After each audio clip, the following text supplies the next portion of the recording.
Hello বন্ধুরা, আশা করি তোমরা সবাই ভালো আছো। আমিও ভালো আছি। আজকে আমি তোমাদের সামনে পাবদা মাছের রেসিপি করে দেখাবো। দেখো বন্ধুরা, বেশ লোভনীয় পাবদা মাছ। হ্যাঁ, লোভনীয় পাবদা মাছ আমি 7টা নিয়ে নিয়েছি। আর এর সাথে দেওয়ার জন্য মশলা 1 ইঞ্চি আদা, 4-5টা কাঁচা লঙ্কা আর একটা টমেটো নিয়েছি, পেস্ট করে দেব।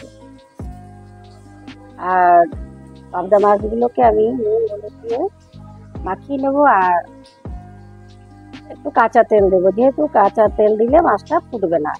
পাবদা মাছ, তারপরে বোয়াল মাছ, যে মাছের আসবে সেই মাছগুলো, বোয়াল মাছ, এরপরে আর মাছ, প্রত্যেকটা মাছকে মাখার সময় নুন হলুদ দিয়ে মাখার সময় ভাজার আগে একটু কাঁচা তেল দিয়ে মাখলে মাছগুলো আর ফোটে না।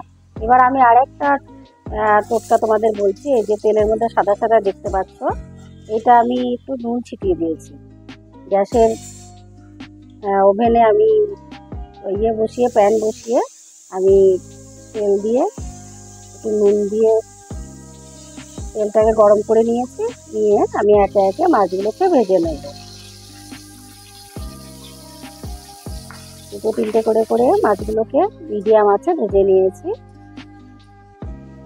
এবার ওই তেলে আমি সামান্য কালো জিরে আর যে পেস্টটা আমি করেছি, যেই পেস্টটা আর কি টমেটো, আদা আর কাঁচা লঙ্কার পেস্টটা করেছি, সেটাও আমি দিয়ে দিয়েছি। এটাকে আমি আঁচটা কমিয়ে 2-3 মিনিট অন্তর অন্তর ভালো করে আমি কষিয়ে নেব। কষিয়ে নেওয়ার পর এখানে একটা বাটি নিয়ে আমি এই চামচে 1 চামচ জিরে বাটা, জিরের গুঁড়ো, আর 1 চামচ কাশ্মীরি লঙ্কার গুঁড়ো আর 1 চামচ হলুদের গুঁড়ো আমি নিয়ে নিয়েছি। নিয়ে আমি জল দিয়ে একটু তুলে নেব। দিয়ে ওই পেস্টটা আমার বেশ যখন কষা কষা হয়ে এসছে, তখন আমি এই মশলাগুলোটাকে আমি দিয়ে দেবো। এটাকেও এই মশলাগুলোর সাথে ভালো করে 2-3 মিনিট অন্তর অন্তর আমি ভালো করে আঁচ কমিয়ে আমি কষিয়ে নেব। দেখো কি সুন্দর কষানো হয়ে গেছে, তেল বেরিয়ে গেছে। এবার আমি পরিমাণ মতো জল দিয়ে দেব। জলটা অবশ্যই আমি গরম জল দিচ্ছি। যে কোনো মাছের ঝোলে, প্রত্যেকটা যে কোনো তরকারিতে জল ফুটিয়ে গরম করে দিলে ঝোলটা খুব টেস্ট হয়। আমি পরিমাণ মতো জল দিয়ে দিলাম, যেহেতু পাবদা মাছটা একটু আমি পাতলা ঝোল করব। আঁচটা একটু বাড়িয়ে দিলাম। এবার আমি দিয়ে দেবো স্বাদ মতো লবণ। লবণটা আমি একটু দেখে দেবো, যেহেতু আমি আগে তেলের মধ্যে সামান্য লবণ দিয়েছি, আবার মাছেও লবণ দিয়ে মাখা হয়েছে। তা ভালো করে এবার ফুটতে দেবো। ফুটে গেছে ভালো করে। এবার একে একে মাছগুলোকে আমি ঝোলে দিয়ে দেবো।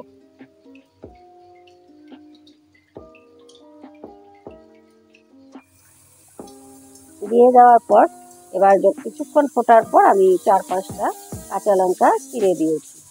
চিড়ে দিয়ে এবার আমার অনেকটা হয়ে এসছে আমার ঝোলটা। এবার আমি মাছের মধ্যে, পাবদা মাছের একটা নিজস্ব গন্ধ থাকে, সেই গন্ধটা অনেকে পছন্দ করে না, তাই এর জন্য একটু আমি অর্ধেক লেবুর রস দিয়ে দিচ্ছি।